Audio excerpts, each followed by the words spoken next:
અંકલેશ્વરના નવા બોરભાઠા ખાતે આવેલી તક્ષશિલા વિદ્યાલયના પૂર્વ પ્રાથમિક વિભાગમાં ગુરુ પૂર્ણિમા અને ગૌરી વ્રતની ઉજવણી હર્ષોલ્લાસ સાથે અને ધાર્મિક વાતાવરણ વચ્ચે કરવામાં આવી હતી. પૂર્વ પ્રાથમિક વિભાગના શિક્ષકોએ બાળકોને ગુરુ પૂર્ણિમાનું મહત્વ સમજાવતા જણાવ્યું કે ભારતીય સંસ્કૃતિમાં ગુરુનું સ્થાન સર્વોચ્ચ માનવામાં આવે છે. અષાઢી પૂર્ણિમાના પાવન દિવસે મહર્ષિ વેદવ્યાસની પૂજા કરવામાં આવે છે. તેથી આ દિવસને વ્યાસ પૂજા તેમજ ગુરુ પૂર્ણિમા તરીકે ઉજવવામાં આવે છે. આ અવસરે બાળકોએ ઋષિ અને શિષ્યના વેશમાં સજ્જ થઈ કાર્યક્રમમાં જોડાયા હતા. શિક્ષકો દ્વારા ગુરુ અને આરોણીની અવિસ્મરણીય ગુરુ ભક્તિ પર આધારિત નાટ્ય રજૂઆત દ્વારા બાળકોને સંસ્કાર અને સમર્પણનો સુંદર સંદેશ આપવામાં આવ્યો હતો.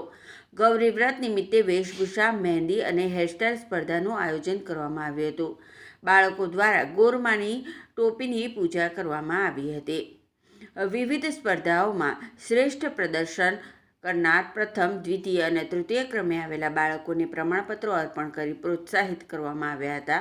આ કાર્યક્રમમાં શાળા પ્રમુખ ગોમાનભાઈ પટેલ, ચેરમેન વિમલભાઈ પાઠક, શિક્ષણવિદ પીબી પટેલ, આચાર્ય ઘનશ્યામભાઈ પટેલ તેમજ શાળાના શિક્ષકો ઉપસ્થિત રહ્યા હતા.